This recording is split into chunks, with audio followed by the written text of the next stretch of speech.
Kwa hiyo kunapokuwa na repent na kuokoka ama kujitakasa, mtoto mdogo hajuagi kujitakasa. Amen. Ngoja nikwambie kitu, kila mwanadamu unayemuona duniani anafanana na kamnyama fulani hivi kapoli.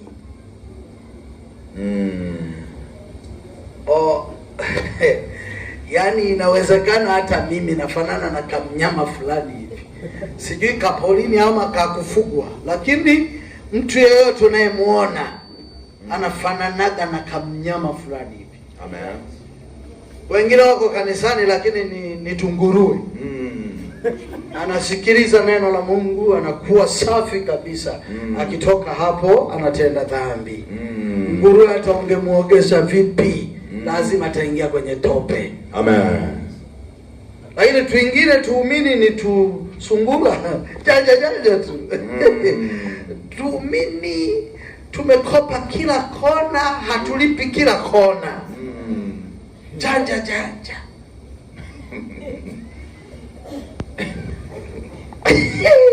Hallelujah. Nimesema Kwa kuna watu ambao wanafanana na tunyama fulani hivi. Twingine ni tusimbilisi, twingine ni tuchui, tuko kanisani. Ukimkemea kidogo yuko tayari kukumaliza mchungaji. Wengine ni masimba. Amen. Amen. Ukisema habari zake nilichawi huko, limeanza uchawi toka lipo tukua tumboni. Linaalika watu wote wakumalize. Ujue hilo ni simba. Niko kanisani. Ni binadamu lakini ana tabia za simba. Hana huruma, hana utu. Wengine ni mamamba. Lakini ni Wakristo. Haleluya. Amen. Amen. Haleluya. Amen. Haleluya. Amen. Mungu ametupa kibali cha kuwepo hapa mahali. Na usisahau, mimi nilikwambia toka juzi somo langu ambalo Kristo amenipa tuendelee nalo, linasema nguvu ya agano zenye baraka za Mungu. Nguvu ya agano lenye baraka za Mungu. Nguvu ya agano lenye baraka za Mungu. Yako maagano mengi ambayo watu wanaweza wakafanya lakini hayana baraka za Mungu. Amen. Kuna watu wamefanya maagano na waganga. Amen. Wakachinja na kuku ili wapate watoto ama wapate mafanikio. Yale maagano hayana baraka za Mungu, yana baraka za uchawi. Yana baraka za uganga. Amen. Sasa hizi ni nguvu ya agano lenye baraka za Mungu. Amen. The power of covenant blessings of God. Nguvu ya agano lenye baraka za Mungu. Nilikwambia watu wawili tulipokuwa tunafundishana toka juzi. Nikasema kwenye Biblia maagano yako mengi, yako maagano ya maisha. Amen. Unaweza ukaomba Mungu akupe maisha ambayo watakuwa wanakuanua, wanakuweka juani, wanakuweka kivulini. Yaani unakula maisha mpaka wale walioko hai ndio wanaanza tena kukupeleka barabarani. Amen. Na kukurudisha. Yaani unazeeka mpaka umechoka kila kitu. Ni agano la maisha. Yako maagano mengi ambayo Mungu aliweka na wanadamu. Na nilikwambia siku ya kwanza nikasema agano au covenant manake is an agreement between partners. Ni makubaliano, ni mkataba, ni maelewano ya kati ya mtu na mtu. Amen. Hakunaga agano kama hawaelewani. Agano liko kwa watu wanaofahamiana, watu wanaojuana vyema. Huwezi ukaingia mkataba na mtu usiyemjua. Amen. Ni shida iko hapo. Unaingia mkataba na mtu unayemjua. Na ndio maana agano nikakwambia ni kubwa kuliko baraka. Maana liko agano ambalo Mungu aliweka kwake pamoja na Ibrahim. Na akasema na uzao wako wote utakuwa na hilo agano. Lakini ziko baraka ambazo akina Ishmaeli walipewa kuwa wakuu wa mataifa. Bwana Yesu asifiwe. Amen. Haleluya. Amen. Amen. Hebu ngoja tuende kidogo.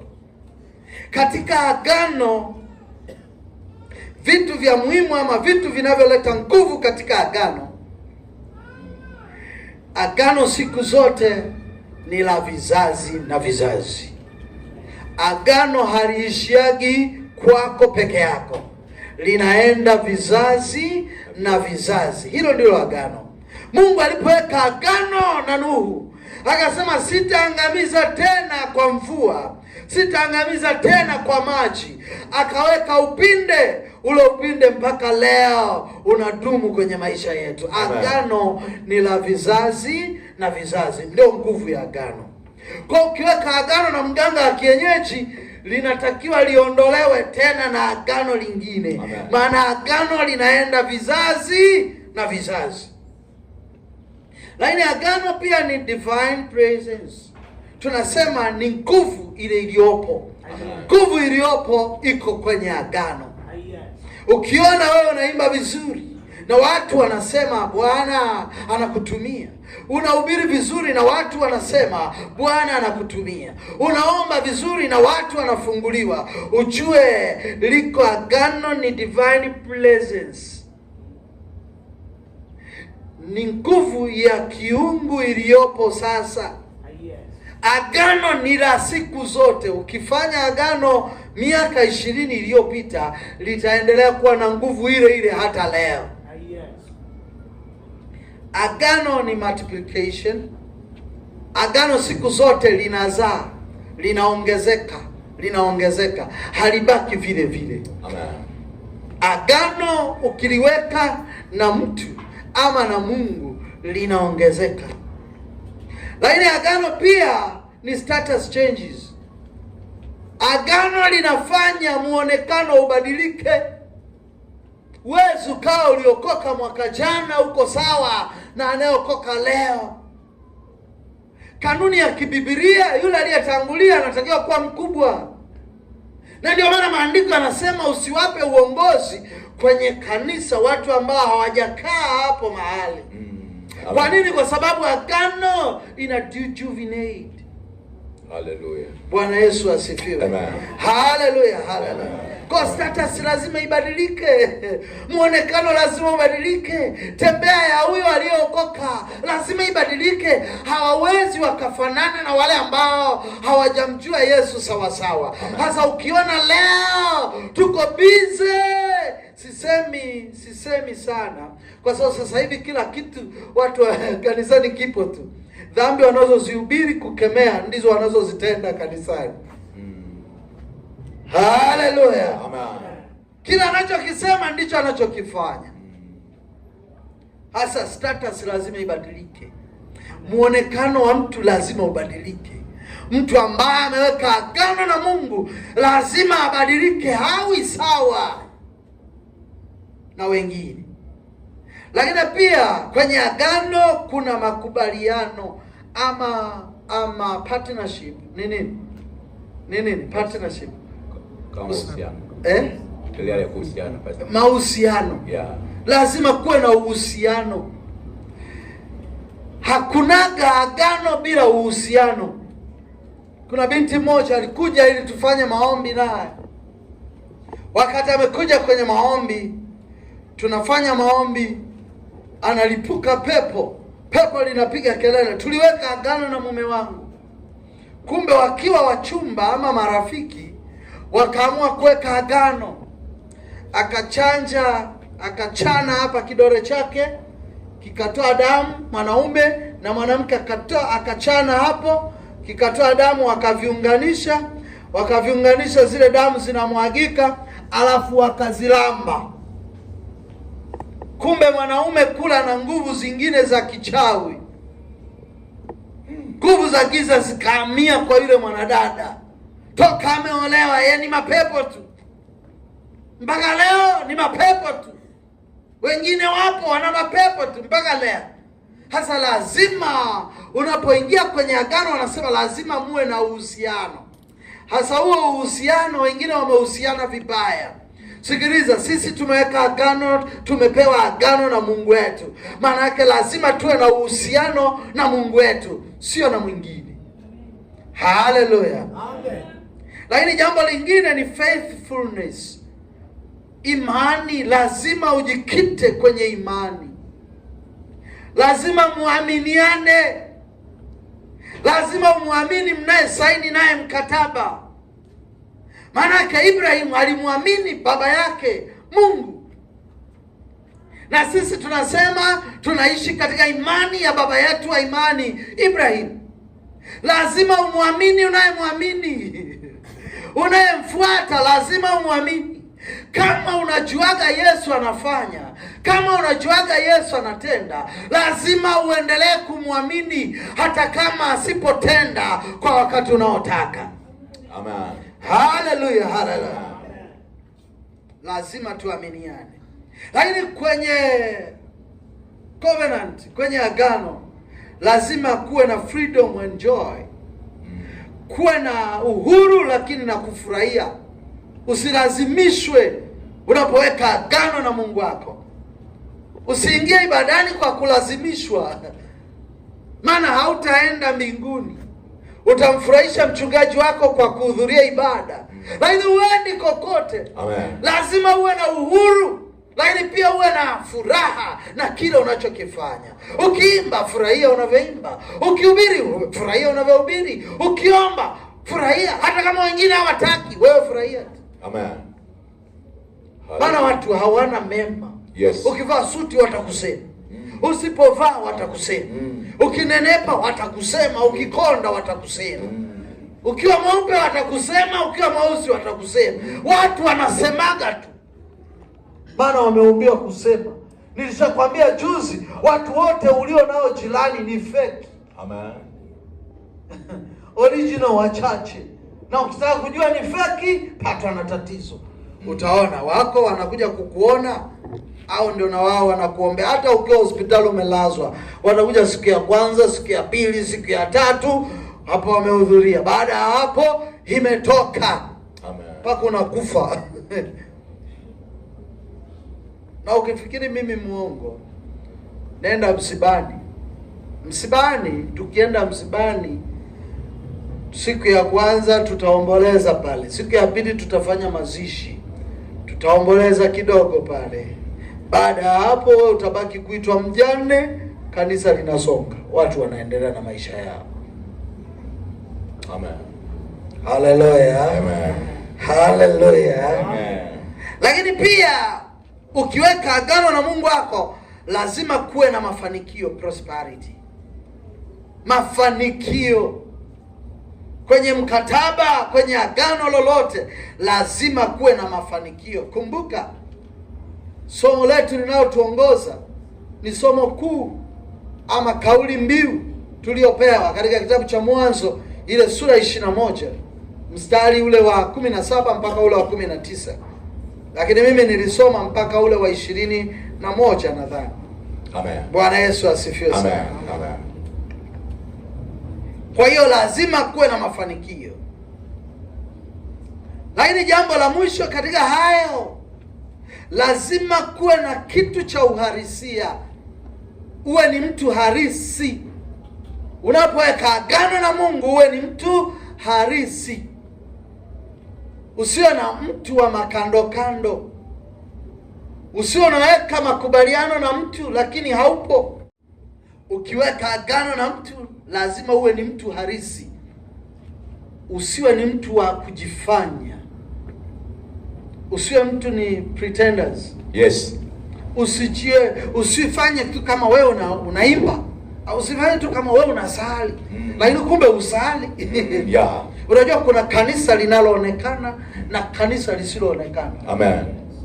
Na kanisa lisiloonekana ni lile ambalo majina yetu yameandikwa kwenye kitabu cha uzima. Na hii kanisa linaloonekana ni hili. Amen. Unaona leo nina waumini wangapi? Leo nina watu wanaosema wangapi?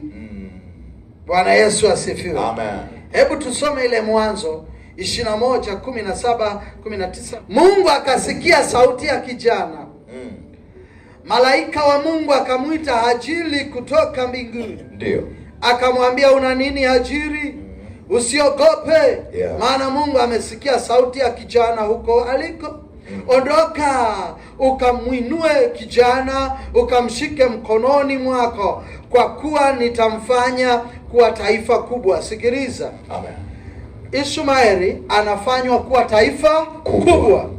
Na Biblia inasema nimekusikia naye nimembariki, katika kitabu cha Mwanzo sura ya 18. Amen.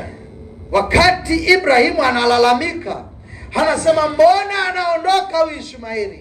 Akasema msikilize mkeo, msikilize mke wako. Yes. Kwa lugha nyingine ulishamsikiliza toka mwanzo. Amen. Msikilize tena na leo. Yeah. Aliposema msikilize, lile jambo lilikuwa baya sana kwa Ibrahim. Yes. Lakini akaendelea kumsikiliza. Maandiko yanatuambia ya kwamba wale wakaondoka. Walipoondoka akasema kwa habari ya Ishmaeli, nimekusikia na nimembariki, atakuwa mkuu wa nini? Wa mataifa. Yes. Lakini kwa habari ya Isaka nimeweka agano. Amen. Agano na baraka kuna utofauti. Nilikwambia juzi ya kwamba baraka hata asiyeokoka anazo. Amen. Hata asiyesali anazo. Yes. Hata mchawi anazo. Ndio. Maana anabarikiwa. Na ziko baraka za watu, ziko baraka za shetani, ziko baraka za Mungu, ziko baraka za ardhi. Yes. Ziko baraka za mahali unapoishi. Ndio. Na ndio maana Biblia inasema popote utakapokanyaga nimekupa kuwa urithi. Kwa nini anasema si popote? Usije ukatawala mahali ambapo sio pako. Yes. Hapana, tawala mahali ambapo ni pakwako. Yes. Tawala mahali ambapo Yesu ameruhusu ukanyage. Amen. Sikiliza mpendwa, ziko baraka nyingi. Ndio maana wako vipofu kule wamekaa mahali na kibakuli, kisahani, wanaomba pesa, na wewe inawezekana umewahi kutoa. Amen. Na wala sisemi ni dhambi, katoage. Kama Bwana amekuruhusu katoe. Haleluya. Yule mtu anabarikiwa kupitia watu. Haleluya. Baraka zipo tu. Lakini sikiliza, ukiwa kwenye biashara yako, kuna watu wanakoseaga maombi wakiwa kwenye ofisi zao, hasa wakiwa kwenye biashara. Anauza mchele mama, mimi sijui, ama anauza maharage, anasema Baba, katika jina la Yesu Kristo, funika biashara hii kwa damu ya Yesu. Ninakuomba ufunike, Yesu, ufunike, Yesu, ufunike, Yesu. Amen. Amen. Ukifunika wateja hawaji. Sikiliza, tunahitaji pesa hata za wachawi zijake tu. Amen. Hujanielewa sawa sawa? Hata za wazinzi tunazihitaji. Amen. Wakifanya biashara ya mili yao walete sadaka. Amen. Kuna mtu amewahi kukuuliza sadaka hiyo ulitoa wapi? Hebu mshike jirani yako, mwambie hivi, sadaka umewahi kuulizwa na mtumishi uko unakosali? Mungu hashughuliki na matumizi, ana mapato, anashughulika na matumizi. Unafikiri imeandikwa wapi? Iko kwenye kitabu cha Mwanzo. Biblia inasema Mungu aliposhuka pale akaona wale watu hawapo, lakini yeye alijua wako wapi, maana walikwisha kujificha. Akawauliza, mko wapi? Sasa tuko huku tumejificha. Mmejificha kuna nini? Anasema unajua.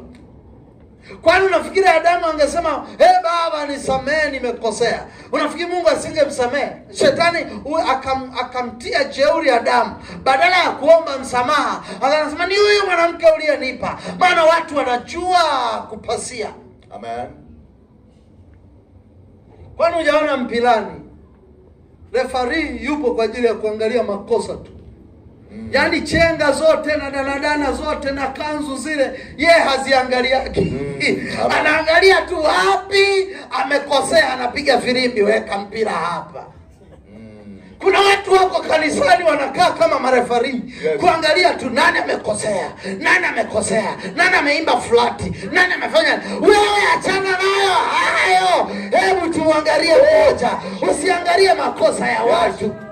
Haleluya. Kuna watu wanasali kuangalia mambo ya watu. Ndio. Ndoa yake inamsumbua, kwani inakuhusu? Si ya kwake. Yes. Inakuuma nini? Naye mchumba yule kamwacha, kwani amekuacha wewe? Kinakuuma nini? Hapo penyewe. Haleluya. Amen. Dada mmoja alikaa kwenye nyumba yake, akaona mume wake kila siku anaongea maneno ya kwamba inaonyeshwa na wanaume wengi, inaonyeshwa na wanaume wengi, inaonyeshwa na wanaume wengi. Dada wa watu akaona isiwe nongwa, akaenda akanunua kanga 3. Si unajua kanga zina maandishi, zina maneno. Akatafuta maneno. Sema Alipotafuta maneno, zile kanga akaziweka chumbani. Siku ya siku wameudhiana na mume wake, akaenda akachukua kanga ya kwanza akavaa. Akasema ile kanga imeandika maneno hii: nimekukamata leo, utoki na uendi popote. Mwanaume aliposoma yale maneno ya kwenye kanga, nimekamatwa mimi, yaani kumbe naishi naye hivi, nimekamatwa. Akachukia, akaanza kumpiga makofi. Wewe umenikamata mimi, umenikamata mimi, piga makofi mke wake. Kaka akasema ni maneno tu ya kwenye kanga. Umenikamata mimi, umenikamata. Kweli hao mitume na manabii hao wamewaharibu wake zetu. Umenikamata. Akatoka. Alipotoka, ametoka nje hapo, akasema sasa siendi kazini leo. Nilipanga kwenda, siendi kwa sababu ya haya maneno. Akakaa sebuleni. Kakaa tu kwenye kochi. Akaenda akavaa kanga nyingine. Mwanamke akaongezea, si ndio hayo nilisema uwezi ukatoka?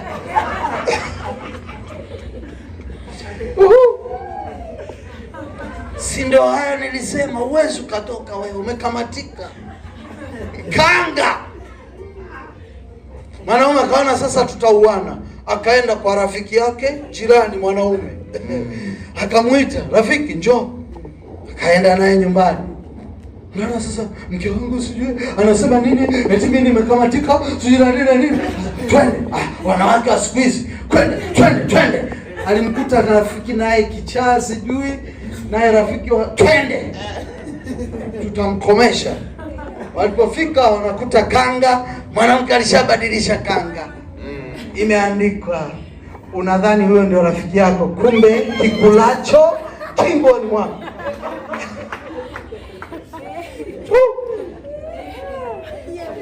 Wanaume wakaanza kupigana.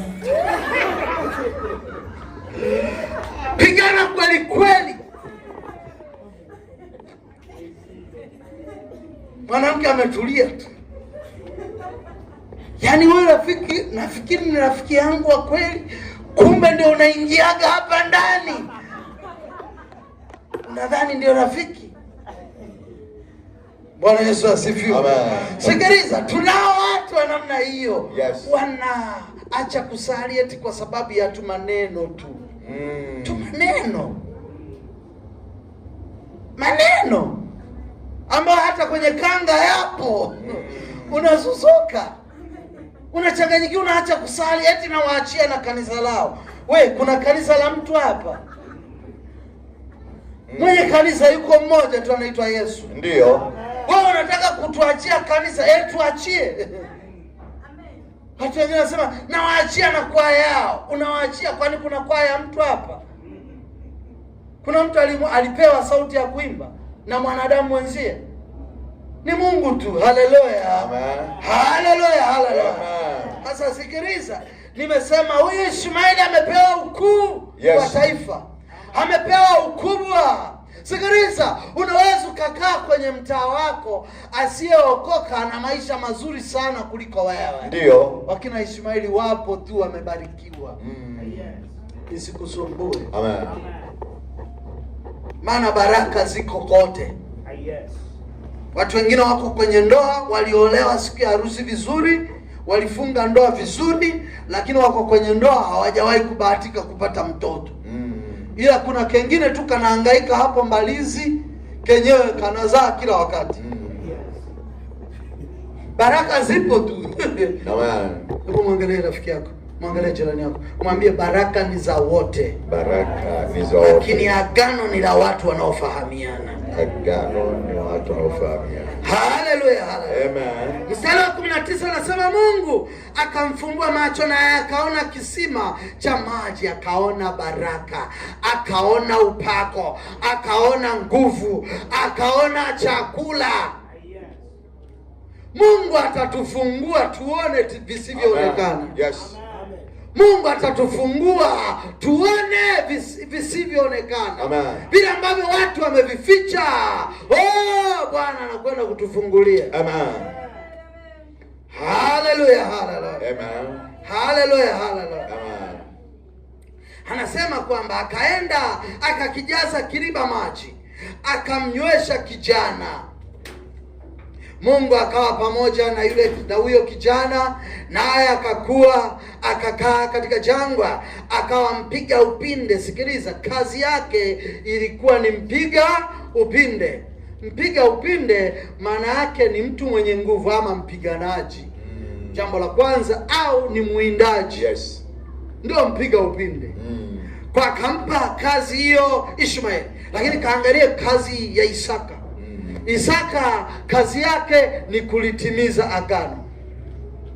Kazi ya huyo ni kupiga upinde, lakini kazi ya Isaka ni kulitimiza agano. Wametoka kwenye nyumba moja. Mnaweza mkatoka nyumba moja, mmoja ana magari, ana kila kitu, lakini wengine ni maskini kweli kweli. Yeah. Mumeshika upinde wakati fulani. Amen. Haleluya. Amen. Ama wakati fulani upo kwa ajili ya kutimiza agano.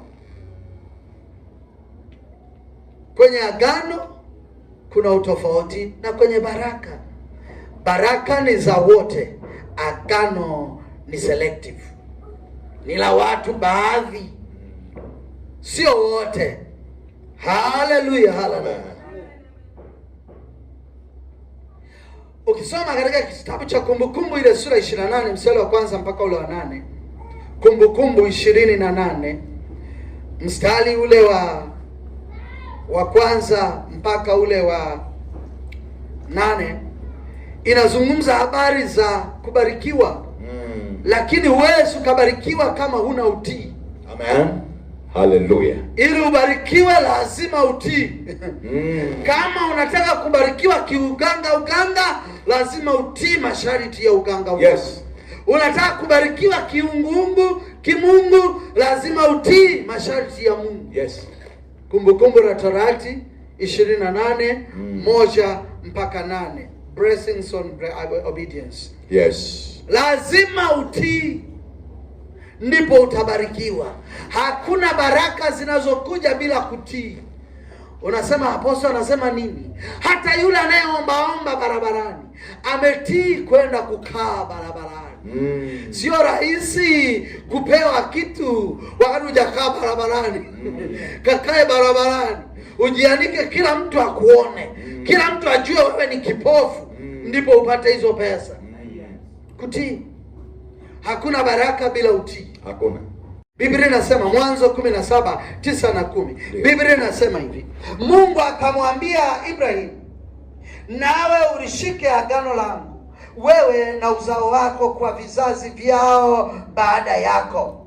Hili ndilo agano langu utakalolishika kati ya mimi na wewe na uzao wako baada yako. Kila mwanamume wa kwenu atatahiriwa. Kwa lugha nyingine tu ya agano jipya, kutahiriwa ni kubatizwa. Amen. Kila mwanaume wa kwenu atabatizwa. Amen. Na anapoongelea mwanaume ni nafasi. Yes. Nafasi ya ukubwa. Yeah. Nafasi ya ukuu. Ndio. Haleluya, haleluya. Zaburi ya 103 mstari wa 2 mpaka ule wa 5 inazungumza habari za kusamehe, habari za uponyaji, habari za kujitosheleza. Amen. Kwa hiyo tukiwa kwa Yesu, viko vitu tunatoshelezwa. Hata kama tunayo njaa ya kimwili, lakini rohoni tunashiba. Amen. Tunacho chakula. Hallelujah. Tunatoshelezwa. Amen. Hallelujah, hallelujah. Amen. Tunatoshelezwa. Lakini Yeremia ile 29 mstari wa 11 ndipo ambapo nitamalizia hapo. Yeremia 29:11, lakini pia Yeremia 22:27 mpaka 30. Sasa Yeremia 29:11 ni habari za tumaini na maisha yajayo. Tumaini na maisha yajayo.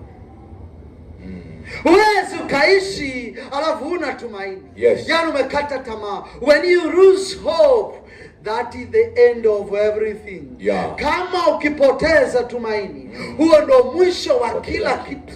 Hata pesa hutapata, mume hutapata, wala mtoto hutapata, wala mke hutapata, wala pesa hutapata, wala biashara hutapata. Kila kitu kitapotea. Maana ukipoteza tumaini, umepoteza maisha yako yote. Sasa kwenye Yeremia ile sura 29 mstari wa 11 na ule na kuendelea, tunaona tumaini na maisha yajayo. Amen. Hallelujah. Amen. Mtu mwenye agano la Mungu analo tumaini. Amen. Anayo mategemeo. Kuna mahali anaelekea. Yes. Hata kama vitu havikuota vizuri, atarudia tena. Yeah. Hallelujah. Kuna watu wanaanguka kanisani. Hata wakianguka tunawatembelea. Amen. Amen. Ili tu warejeshe tena. Amen. Hallelujah. Yeremia sura 22 mstari wa 27 mpaka ule wa 30. Lakini nchi ile ambayo wanatamani kuirudia, hawatairudia kamwe. Je, mtu huyu Konia ni chombo kilichodharauliwa na kuvunjika? Ni chombo kisichopendeza? Mbona wametupwa yeye na wazao wake, na kutupwa katika nchi wasioijua? Nchi, lisikie neno la Bwana. Bwana asema hivi: andikeni habari za mtu huyu, kwamba hana watoto, kwamba mtu huyu hatafanikiwa siku zake zote. Maana hapana mtu katika wazao wake atakayefanikiwa, akiketi katika kiti cha enzi cha Daudi na kutawala tena katika Yuda. Waebrania 9:15 ninasoma, na kwa sababu hii ni mjumbe wa agano jipya, ili mauti ikiisha kufanyika kwa kukomboa makosa yaliyokuwa chini ya agano la kwanza, hao walioitwa waipokee ahadi ya urithi wa milele. Nimekuambia agano linafutwa kwa agano. Amen. Hallelujah. Amen. Agano la awali tunaliona Yesu ametolewa kama sadaka ya kulifuta agano la kwanza. Na amekuja kama agano jipya. Maana agano linafutwa na agano. Yes. Hallelujah. Ukitaka upinde uondoke wa mvua, lazima kuwe na agano la mazingira yale yale. Bwana Yesu asifiwe. Ndio maana kanisani tusiseme kwamba kwa nini wapo watu wana shida ya mizimu, wana shida ya mapepo. Yako maagano waliweka ndugu zao, hata wao hawajui. Yes. Hata wao hawajui wameingiaje. Wanajibidisha kusali. Wengine ndio hapo wanaona yule ni mchawi, wanamfukuza kanisani. Unataka aende wapi? Tunataka aokoke huyu mtu, aache uchawi. Sasa wanamfukuza kanisani. Wengine wamepata uchawi kwa sababu ya maagano. Biblia inasema nalikujua toka tumboni mwa mama yako. Kuna watu walijulikana toka tumboni mwa mama zao hata wakiwa wachawi. Mwaka 2002 nilikuwa nahubiri pale 2005 nilikuwa nahubiri pale Mbeya mjini. Sasa nilipofika pale mahali, wakati naombea wale wagonjwa, Mungu akanisemesha kwamba huyu mgonjwa tatizo alilo nalo ni la kutoka kwa wazazi wake. Hasa kumbuka kipindi kila yule binti alikuwa kidato cha pili. Hasa amepita mbele, wanaombewa. Mungu ananiambia huyu sio mlemavu, ila ulemavu alio nao ni kwa sababu ya maagano ama vita kati ya baba na mama. Yule binti alikuwa shingo amepinda namna hii. Kwa miaka yote ni mlemavu, yuko hivi. Wakati amenisemesha Mungu, nikasema wewe binti njoo, baba yako yuko wapi? Yuko nyumbani. Na ni mzee wa kanisa wa lile kanisa. Mama yako yuko wapi? Yuko kazini. Naye ni shemasi wa lile kanisa. Nikasema kesho waje, tutawaombea, nitakuombea wewe kesho, rudi kule. Ile binti akaona nimemuonea sana, lakini kumbe ninaliona agano ambalo liliwekwa huko nyuma. Amen. Akaondoka. Kesho aliporudi, baba na mama wameitwa. Nikasema ndio, madhabahuni. Unajua agano linafutwa na agano, nimekuambia. Kwa lazima waumbuke hapo hapo madhabahuni. Nikasema we baba na mama, mlifanya nini kwa huyu mtoto mpaka amekuwa mlemavu? Wakaanza kushangaa tu, hawakumbuki. Kumbe yule binti akiwa tumboni mwa mama, wakawa wanapigana na baba. Baba na mama wanang'ang'ania na katoto kalikoko tumboni. Anamfahamu huyo binti, anamfahamu huyo mtumishi. Amen. Kumbe baba na mama wanang'ang'ania na mtoto yuko tumboni, eti akizaliwa awe upande fulani wa nguvu za giza. Wote wana nguvu za giza. Sasa wakaanza kupigana. Yule mtoto alikaa tumboni miezi 16. Ndipo akazaliwa baada ya mama kushinda. Sasa mama alikuwa kiboko kuliko baba. Mtoto miezi 16. Hafu kitoto kinazaliwa kimepinda shingo. Kumbe baba naye akasema hapa sikubali, lazima niache shingo ipigwe. Akafanya hivi. Kuna walemavu naona huko barabarani, unaweza kufikiri Mungu aliwaumba hivyo, kumbe ni vita vya giza. Yako maagano. Amen. Nikasema baba na mama, afu kanisa limejaa. Nikasema baba na mama, nikashuka namna hii. Mmesimama hapo tuelezeni ilikuwaje huyu binti? Hatukumbuki. Nikasema nyie ndio mliologa akawa mlemavu. Wewe baba na mama mlikuwa mnang'ang'ania na mtoto akiwa tumboni. Mmesahau kwamba huyu mtoto amekaa miezi 16. Mama puu chini. Nikasema hata kama amelala chini naendelea kusema, jamani huyu mama ni mchawi na baba huyu ni mchawi. Apostle amekamata wachawi madhabahuni. Nikasema Mungu amenisemesha. Hiki kitu ninachosema lekebikeni, badilika. Baba akapiga magoti, akasema naomba msamaha kwa Mungu. Na mama nikasema we mama inuka hapo, acha kulialia na kulala. Amen. Alipoinuka nikasema waangalie watu, waambie mimi nilikuwa mchawi leo na uacha.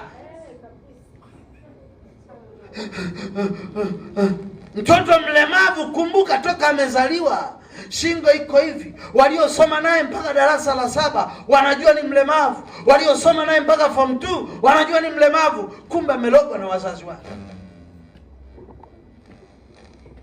Nikasema tamkeni kwamba tulikuwa wachawi leo tunaacha. Kama vile umeshikisha mwizi kitu alichoiba. Nilikuwa mwizi. Walipoanza kupiga kelele pale mbele, nikasema jamani muwasamehe sasa. Na muombea huyu binti afunguliwe. Niliposema kwa jina la Yesu pokea, yule binti chali kule, shingo imenyoka. Wazazi wako pale mpaka leo. Ananitaka tu baba. Tena nimfanya kazi mkubwa sasa hivi. Haleluya. Ukiweka agano na Mungu, atakayelifuta ni Mungu mwenyewe. Bali ukiweka agano na watu, ukiweka agano na shetani, Mungu akija atalifuta. Akija Mungu atalifuta. Yes. Haleluya, haleluya. Haleluya, haleluya. Biblia inasema katika ile Yeremia 22, anasema nchi, hicho chombo cha konia ni chombo kilichodharauliwa, ni chombo kilichodharauliwa, kimetupwa nje, hakifai tena, watu wamekiona hakifai. Unajua mpendwa, unaweza ukakaa mahali hapa, watu wanakuona ufai, wanasema ameendeje kusali pale, wanakuona ufai. Nakwambia wewe ni limbuko, endelea kusali. Bwana ataleta watu, Bwana atakupa marafiki walio wema. Hicho chombo cha konia kilichodharauliwa, watu wamekihesabu hakifai, watu wamekitupa nje, watu wameona si chochote. Nataka nikwambie jioni ya leo ya kwamba wewe ni wa thamani, wewe unalo jambo la thamani, wewe umebeba kitu cha thamani. Hata wasipobarikiwa, barikiwa mwenyewe. Amen. Umetuhudumia leo lakini hata sijabarikiwa. Kwani mimi nitaka ubarikiwe? Nabarikiwa mwenyewe. Yes, ndio. Haleluya. Amen. Jamani, kwani ukiona kula, jamani, ukiwa na njaa utachagua chakula? Hapana. Wewe una njaa unachagua chakula? Unakula kilichopo. Hata kama kimechacha. Ili mradi njaa iishe. Hayo mengine yataendelea baadaye. Amen. Haleluya, haleluya. Amen. Yeremia anasema hiki chombo kimedharauliwa. Yes. Kimetupwa nje. Ndio. Lakini hiki chombo waliandikaje? Nchi iliandikwa. Nchi. Sikia maneno haya. Ya kwamba huyu mtu hatafanikiwa. Huyu mtu hata keti pamoja na wafalme. Kuna watu wameandikiwa. Atajitahidi na ubiri, watu wanafunguliwa, lakini hafiki popote. Wameandikiwa. Sababu watu wameweka maagano. Na hili jina lako, ndio maana kuna wimbo wangu mmoja anasema, walituandika majina yetu kwenye madhabahu za giza, lakini wakakuta majina yetu yako kwenye madhabahu ya nuru. Amen. Amen. Wanashangaa tu tunaendelea. Ukienda msibani kuna watu wa aina tatu. Kuna watu wanalia kwa sababu wamefiwa. Lakini kuna watu wanalia kwa sababu wanakumbuka misiba yao. Alifiwaga na baba yake, analia pale msibani. Wewe unaweza kufikiri mbona msiba huu watu wengi wanalia misiba yao? Lakini kuna wengine wanalia kwa sababu wanawaonea huruma waliofiwa. Amen. Yaani hawajafiwa wala hawalii misiba yao, ila wanaona huruma. Ndivyo Yesu alivyolia. Amelia mara 3 tu toka alipokuja duniani. Amelia mara ya kwanza alipoenda kwa rafiki yake anaitwa Lazaro. Alipokufa akaenda kwa Lazaro. Biblia inasema akalia, mstari wa 35 ile kitabu cha Yohana 11. Akalia akatoka na machozi. Ile lilia mara ya kwanza. Lakini mara ya pili tunamuona anaingia Yerusalemu. Biblia inasema akalia, akaulilia ule mji wa Yerusalemu. Akaulilia akasema, laiti mungelijua musingelifanya mabaya, laiti mungelijua mungeokoka, laiti mungelijua mungeacha dhambi, laiti mungelijua musingeingiliana haya mabaya, musingegombana madhehebu na madhehebu, musingeitirafiana, laiti mungelijua. Lakini mara ya 3 analia msalabani. Yes.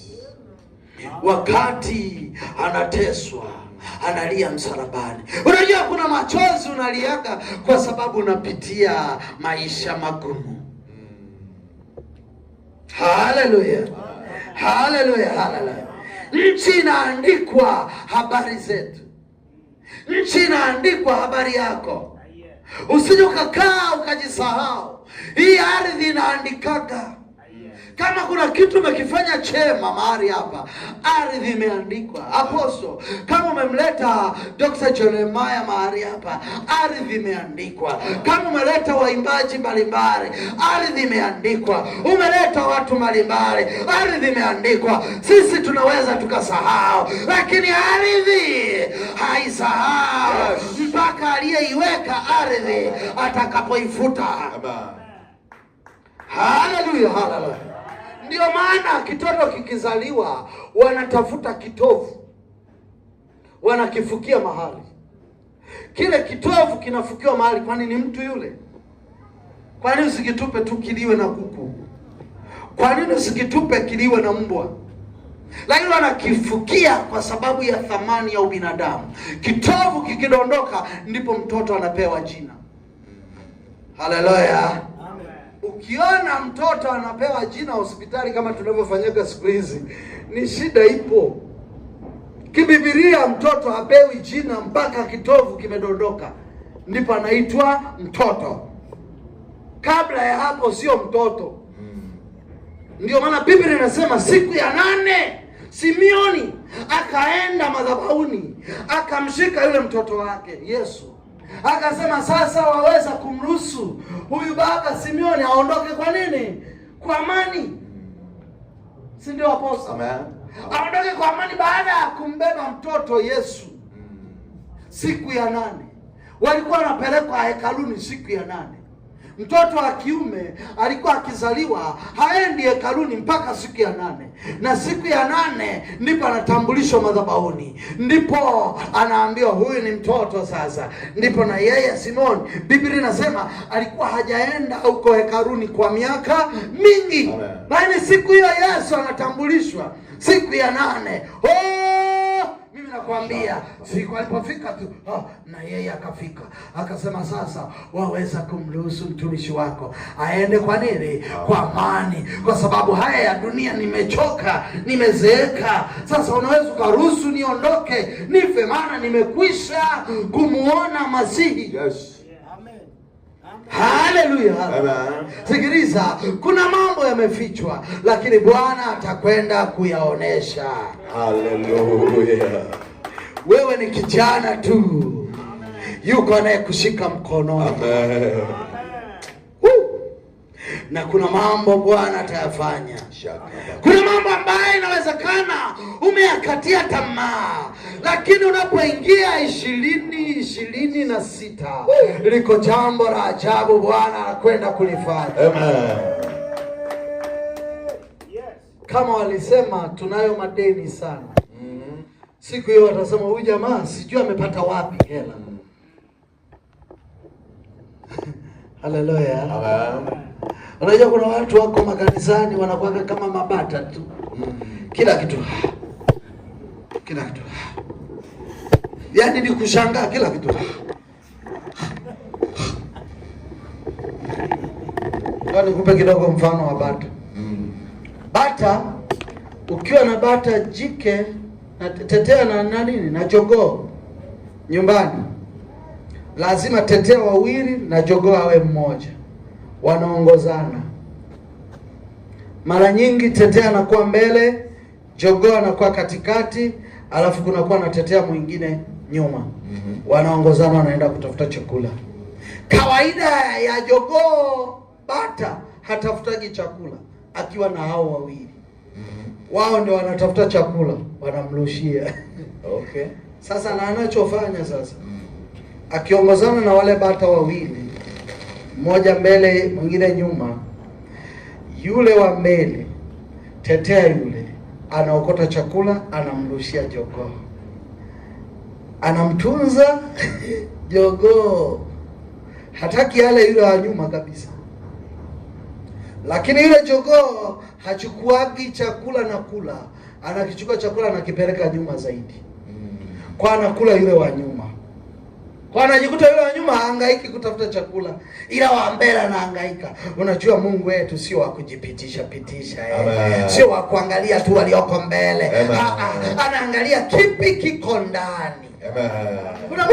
Kuna mwingine anasaliki, lakini hujawahi kumuona akicheza hata step. Hujawahi kumuona hata akiimba. Unaona tu wakati wote yuko nyuma. Wewe bwana, usimseme, naye ndio kipawa chake. Inawezekana yuko nyuma, lakini ndio anafaidi. Haleluya. Bwana Yesu asifiwe. Amen. Hebu Bwana akatupe kutokudharauliwa. Amen. Bwana akatuinue sana. Amen. Bwana akatupake mafuta mabichi. Amen. Ili tunapoingia mwaka 26 tuone muujiza na tuseme kwa neema tu tumefika. Amen. Maana hatukustahili. Hatukustahili. Si kila anayesali anaenda, si kila anayeenda kanisani anaenda kusali. Ndio maana ukiwa kwenye makanisa hapo, hata waizi wa pochi wako kanisani humo. Ukiacha hapo kaenda kutoa sadaka, imekwapuliwa. Wambea wamejaa kanisani. Makanisa ya siku hizi hayapandi, hayaongezeki kwa sababu ya tumbea. Mtumishi wa Mungu, waangalie hawa wamama hawa, kama wapo wa baba, kama wapo hapa walio wambea. Uwe makini kucheza nao. Maana ndio wanaosumbua hao. Amen. Bodaboda anabebaga mwanamke, mke wa mtu, anapeleka kwenye roji na hasemi kokote, kimya. Sasa mlokole amuone mwanamke yule ameingia kwenye ile roji. Unajua kama anajua, kwani unamwambia? Amen. Unaenda nani hapa? Unajua kama anajua, kwani unamwambia? Unatafuta na mume wake. Wewe mwanao, shemeji nina shida, uwe ase.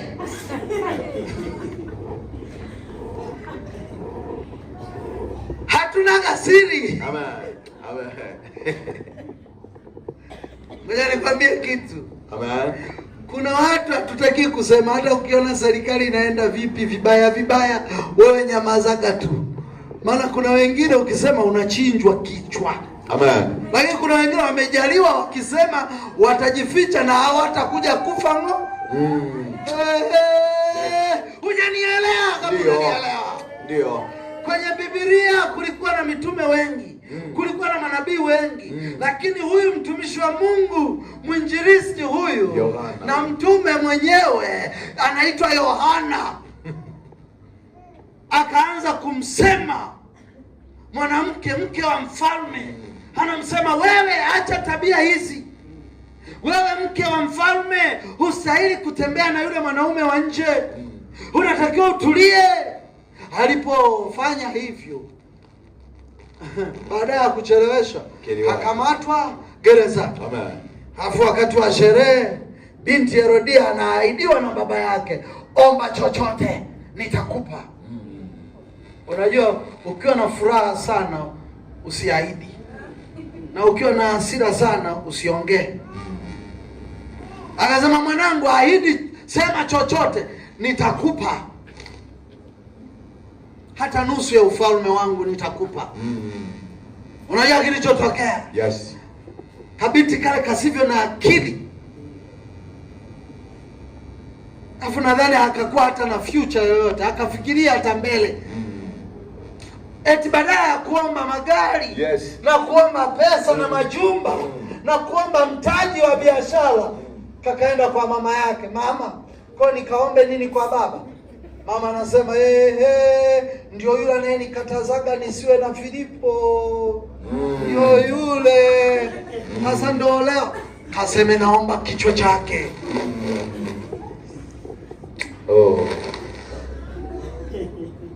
Kitoto kikarudi, hakina maisha. Unajua kuna vitu sio vya kuvihangaikia ukitaka kwenda mbinguni. Amen. Kuna vitu usihangaike navyo. Wewe angalia, wewe umekuwa. Hallelujah. Tunaonaga watu wako kwenye magari wanahubiri, wanahubiri. Si ndio? Alafu mwisho wa siku anasema naomba sadaka.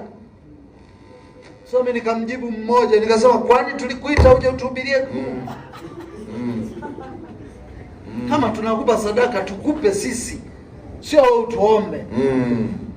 Amen. Haleluya. Amen. Na nawaambiaga watu, ukiokoka leo usianze kuhubiri leo. Utalokwa. Maana huna nguvu ya kusimama.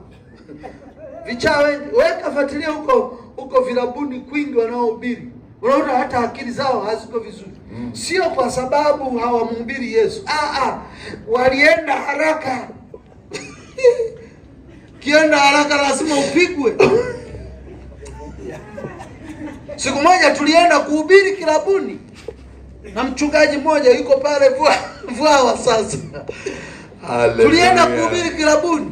Tulikuwa tunasimama, mimi nasimama na wenzangu wawili. Sasa mwenzangu akaharibu, akatibua.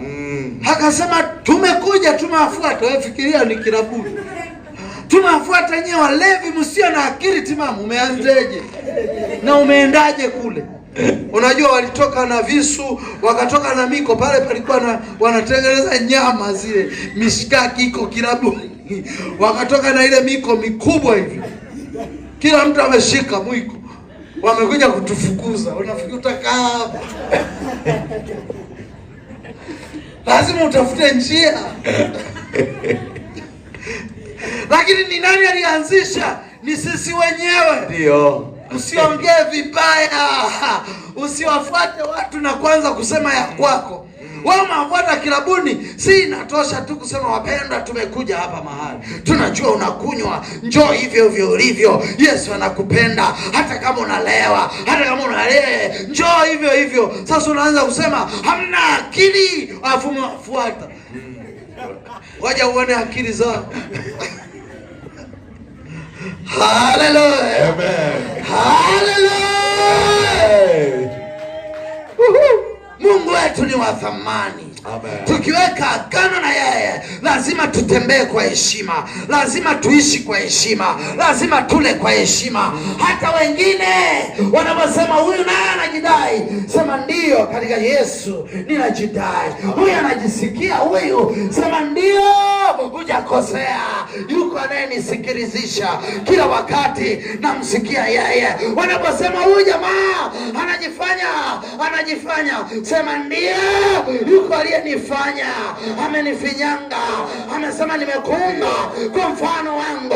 Huyo ndiye tunastahili kumheshimu. Amen. Hawa watu wengine wanapita. Yes. Tena hata ukiongozana nao, anaweza akakutoroka hata hapo Mbalizi. Ukifika Mwanjero anakutoroka.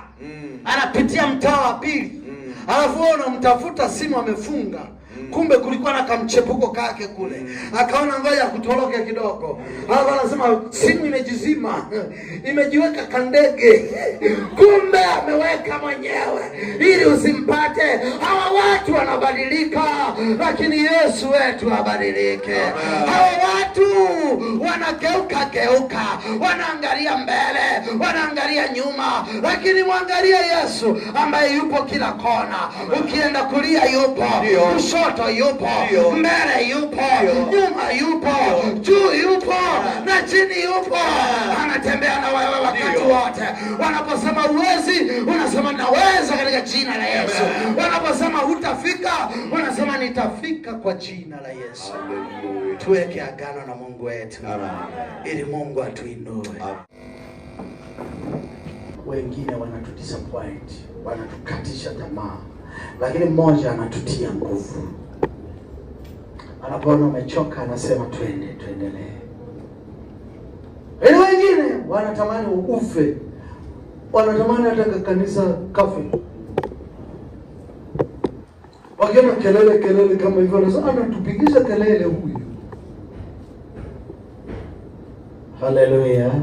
Lakini yuko Mungu wetu ambaye anawaza mema. Na kwa kuwa anawaza mema, yako mema. Naomba unyoshe mkono wako mmoja juu, alafu fumba macho yako. Ninakushukuru Yesu kwa ajili ya majira haya ya jua kupunga. Wakati wa jioni uliwatembelea Adamu na Eva bustani. Kila jioni uliwaita, kila jioni uliwapa riziki ya kila siku, kila jioni. Wakati wa jioni, Bwana, ndipo ulipokuwa ukishusha kwale na maana wakati wa usiku walikula nyama. Asante Bwana kwa kuwa jioni yetu ni njema, ili asubuhi tunayoingia sasa ikawa njema zaidi. Asante Bwana Yesu kwa ajili ya kanisa la mahali hapa, kwa ajili ya mtumishi wa mahali hapa, kwa ajili ya watu wako wa mahali hapa VDC. Wewe ni Mungu unayejua maisha yao. Unajua umetoa thamani ya utu wao, thamani ya pesa zao, thamani ya muda wao, thamani ya kila hatua, Bwana, ili tu wautafute utakatifu wako. Ninakushukuru Bwana kwa ajili ya Apostle Joshua na watenda kazi wenzake. Ninakushukuru Bwana kwa ajili ya watumishi wa mahali hapa wote. Ninakushukuru Bwana kwa watu wanaoingia kutoka mahali hapa. Ninajua Bwana liko kusudi na iko heshima uliyoweka ndani yetu, uliyoweka juu ya kanisa hili, uliyoweka kila mahali. Bwana, tunapotembea tunatamani tukuone kwa viwango vikubwa. Tunaomba utuhudumie, na si hivyo tu, tusibaki nyuma, ili watu wanapoongezeka sisi tukawe tena bado wa kuangalia na kutazama. Bwana, kauishe mioyo yetu, katuinue mioyo yetu, kainue karama na vipawa vilivyopo mahali hapa, katika jina la Yesu Kristo. Ninaomba kwa ajili ya ongezeko la mahali hapa, ninaomba kwa ajili ya baraka za mahali hapa. Bwana, umesema baraka ni za kila mtu.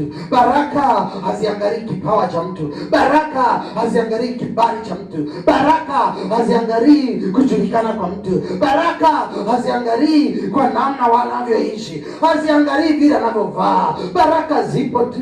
Bwana, umetupa baraka za uzima, umetupa baraka za afya njema, umetupa baraka Bwana, zile baraka ulizoziandaa katika jina la Yesu. Mahali hapa VDC ukapabariki sana sana sana sana sana sana sana sana. Bwana, zile baraka ulizoziandaa kwa ajili ya mahali hapa ninazileta sasa, zisipungue tena, zikajazilize, zikajae, maana kila mmoja umempa kumbariki katika jina la Yesu. Tumeweka agano na wewe ili tubarikiwe sana, tumeweka agano na wewe ili tuinuke sana, tumeweka agano na wewe ili tuongezeke sana, tumeweka agano na wewe ili tupakwe mafuta yale mabichi yanayomiminika kwenye ndevu za Haruni. Bwana, wewe ni heshima yetu, wewe ni baraka yetu, wewe ni utukufu wetu, wewe ni kuinuliwa kwetu, wewe ni kila kitu kwetu. Katusaidie. Naomba fuatana na mimi, sema Bwana Yesu. Haijalishi, sikiliza, haijalishi vyovyote vile, wewe pokea tu. Sema Bwana Yesu, jioni ya leo ninatamani unibariki, unibariki.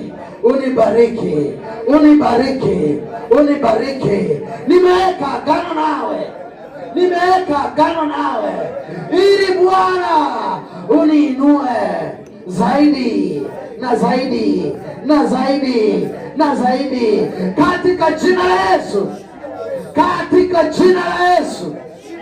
Zile baraka ulizoziandaa kwa ajili ya kanisa lako la mahali hapa, Bwana, zikamiminike.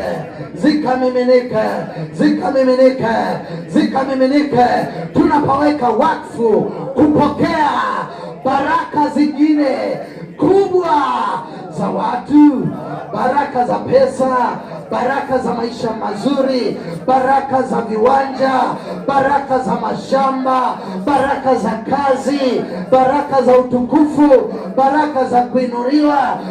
Mungu, tunaomba jioni ya leo unapowazuru wengine nasi mahali hapa VDC, usituache.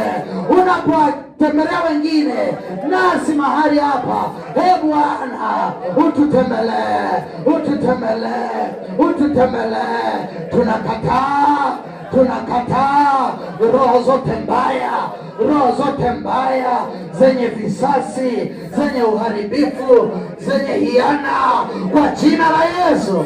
Kwa jina la Yesu, achiria zile baraka zenye agano la utukufu wako, zile baraka zenye agano la utumishi wetu, zile baraka zenye agano la utu wetu, katika jina la Yesu. Sio sisi bali ni wewe. Bwana katembee nasi katika jangwa na katika maji, katika baraka zote. Bwana uwe nasi. Ninapokea huduma ulioachilia kwangu, ikawe ya utukufu, ikainuliwe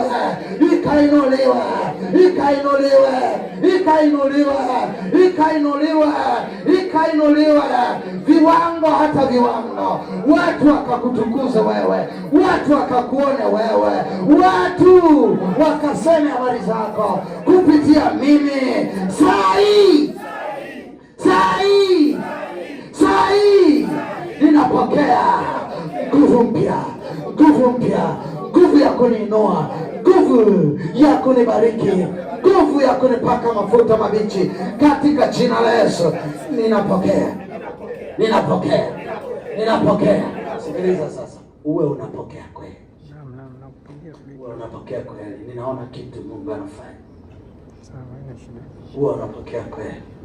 Saa hii fuatana na mimi, sema saa hii ninapokea nguvu mpya kutoka kwako.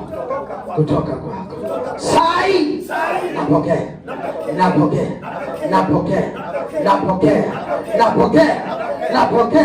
katika jina la Yesu.